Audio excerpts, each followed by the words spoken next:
ഈ നിമിഷങ്ങളിൽ നിങ്ങളുടെ സ്വകാര്യ ജീവിതത്തിൻ്റെ സങ്കടങ്ങളെയും വേദനകളെല്ലാം ദൈവത്തിൻ്റെ തിരുമുമ്പിൽ തുറന്നു വെച്ച് പ്രാർത്ഥിക്കുക. നമ്മൾ ഇന്നലകളിൽ പലരെയും ആശ്രയിച്ചു, പലരെയും വിശ്വസിച്ചു.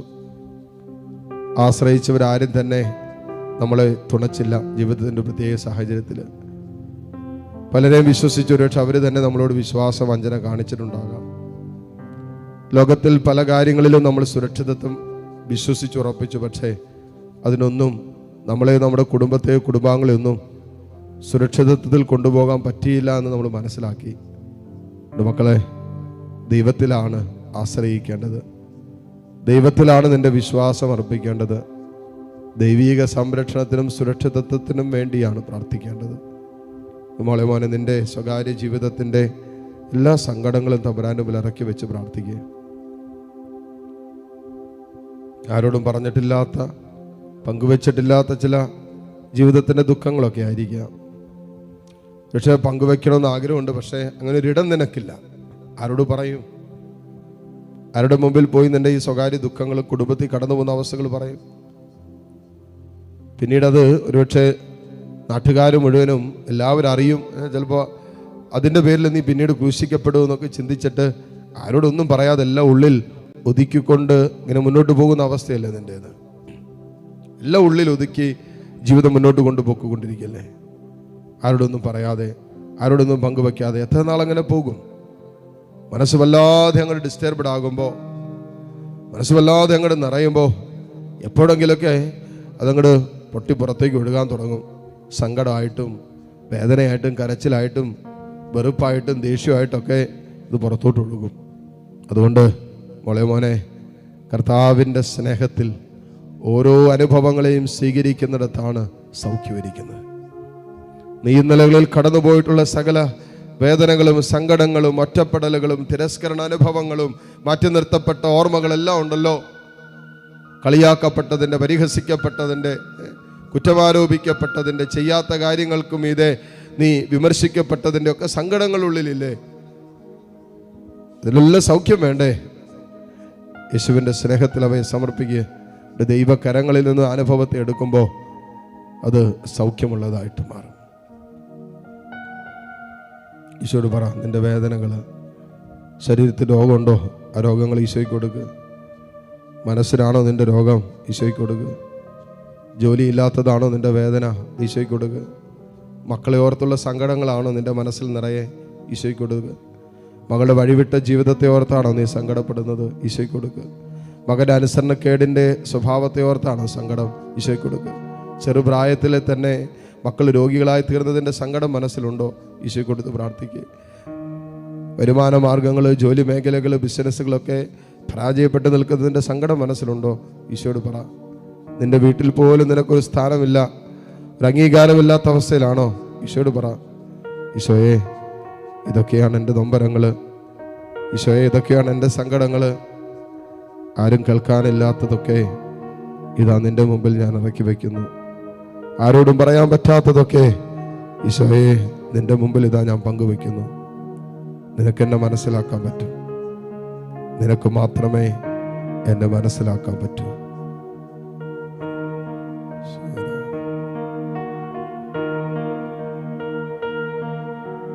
ഒരു നിമിഷം എൻ യേശുവിൻ മുൻപിൽ ഈശോയെ ഒന്നു മനസ്സു തുറന്നു പങ്കിടാൻ ദാഹം. കഥനമേറുമെൻ കഥ പറയുമ്പോൾ കരുണയോടത് മുഴുവൻ കേൾക്കാൻ നാദാ നീ മാത്രം എന്നെ കാത്തിരുന്നിതുവരെയും. ക്രൂശിൽ നീ ചേർത്തു എൻ്റെ രോഗദുരിതങ്ങളെല്ലാം.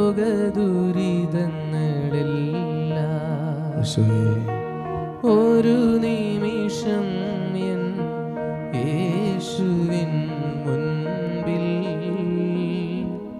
ഒന്നു മനസ്സു തുറന്ന് പങ്കിടാൻ ദാഹം.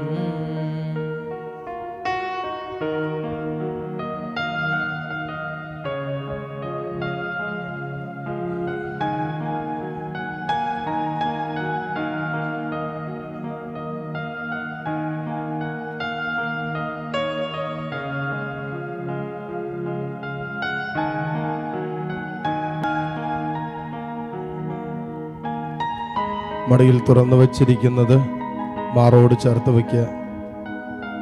നിന്റെ ഹൃദയത്തിന്റെ സ്പന്ദനങ്ങൾ അറിയുന്നവനാണ് നിന്റെ ദൈവം. കർത്താവ് വചനത്തിൽ പറഞ്ഞില്ലേ, മോളെ, നിന്റെ കണ്ണിൽ നിന്നും മുതിർന്നു വീഴുന്ന ഓരോ തുള്ളി കണ്ണുനീരും ഞാൻ കുപ്പിയിൽ ശേഖരിച്ചിട്ടുണ്ടെന്ന്, നിന്റെ അലച്ചിലുകൾ ഞാൻ എണ്ണിയിട്ടുണ്ടെന്ന്. ഇതാ നിന്റെ അലച്ചിലുകൾ, ഇന്നലകളിൽ നീ എന്തിനൊക്കെ വേണ്ടി ജീവിതത്തിൽ അലഞ്ഞോ അതെല്ലാം കർത്താവ് എണ്ണിയിട്ടുണ്ട്. നിന്റെ കണ്ണിൽ നിന്ന് മുതിർന്നു വീണ ഓരോ തുള്ളി കണ്ണുനീരുണ്ടല്ലോ, ഇന്നലകളിൽ എന്തിനേക്ക് ഓർത്താ മോളെ മോനെ നീ കരഞ്ഞത്? എന്തൊക്കെയായിരുന്നു നിന്റെ കണ്ണുനീരിന്റെ വിഷയങ്ങള്? അതെല്ലാം ഈശോയ്ക്ക് അറിയാം. അത് നിന്റെ കണ്ണുനീർ കണങ്ങൾ അവൻ കുപ്പിയിൽ ശേഖരിച്ചിട്ടുണ്ടെന്നാ പറഞ്ഞത്. നിന്റെ കരച്ചിലിന്റെ കാരണങ്ങളെല്ലാം നിന്റെ കർത്താവിന് അറിയാം. ഈശോവേ, കരഞ്ഞു കലങ്ങിയ കണ്ണുമായി ആരാധനയിൽ പങ്കുചേരുന്നവരുണ്ടാകാം. കഴിഞ്ഞ ഏതാനും ദിവസങ്ങളായി കണ്ണുനീരിന്റെ താഴ്വരയിൽ ജീവിതം തള്ളി നിൽക്കുന്ന മക്കളുണ്ടാകാം. കരയാനിന് കണ്ണുനീരില്ലാത്തൊരവസ്ഥയിൽ ജീവിതമല്ലാതെ സങ്കടപ്പെട്ടിരിക്കുന്ന മക്കൾ ഇതിനകത്തുണ്ടാകാം. ഈശോയെ, ഏതെല്ലാം വിഷയങ്ങൾ ഇവിടെ സ്വകാര്യ ജീവിതത്തെ വല്ലാതെ പിടിച്ചുലയ്ക്കുന്നുണ്ടോ? മക്കളെ ഓർത്തുള്ള വിഷയങ്ങളോ, ജീവിത പങ്കാളിയെ ഓർത്തോ, കുടുംബത്തെ ഓർത്തോ, വരുമാന മാർഗങ്ങളൊക്കെ ഓർത്തുള്ള വിഷയങ്ങളാകാം. ചില പഠനങ്ങൾ, ചില പരീക്ഷകൾ, ചില അഡ്മിഷനുകൾ, ചില വിദേശ യാത്രകള്. തമ്പുരാനെ, നീ തൊടണമേ. കർത്താവിടെ മനസ്സിന് നീ സൗഖ്യം നൽകണമേ. ഈശോയെ, നിന്റെ വലത് കരം ഇപ്പോൾ ഈ മക്കളുടെ മേൽ നീട്ടണമേ എന്ന് പ്രാർത്ഥിക്കുന്നു.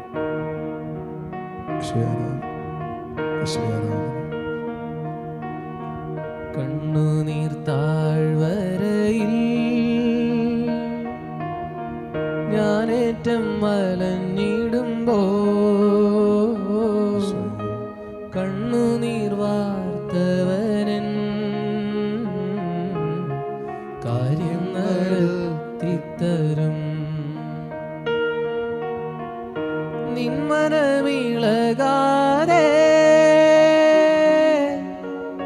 നിന്മനം പതറാതെ,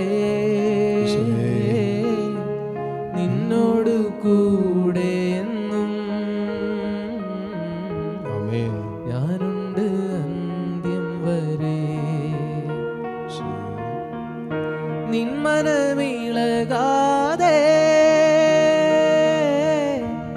നിന്മനം പതറാതെ, നിന്നോട് കൂടെ എന്നും ഞാനുണ്ട് അന്ത്യം വരെ.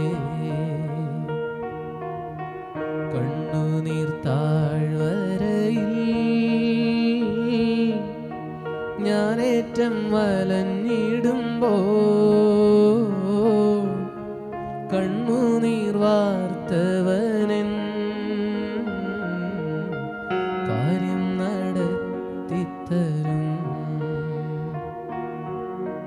കാര്യം നടത്തിത്തരും.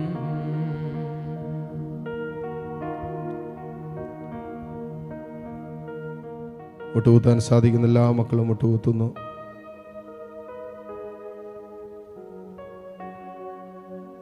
ദിവ്യകാരുണ്യ ഈശോയുടെ ആശീർവാദം സ്വീകരിക്കാൻ ഒരുങ്ങുന്ന നിമിഷങ്ങൾ. ദിവ്യകാരുണ്യ ഈശോ നമ്മുടെ മുമ്പിൽ ഉയരുന്ന സമയമാണ്. താഴ്ന്ന സ്വരത്തിൽ കർത്താവിനെ സ്തുതിച്ചുകൊണ്ട് ഈശോയുടെ ആശീർവാദം സ്വീകരിക്കാം. Hallelujah, hallelujah.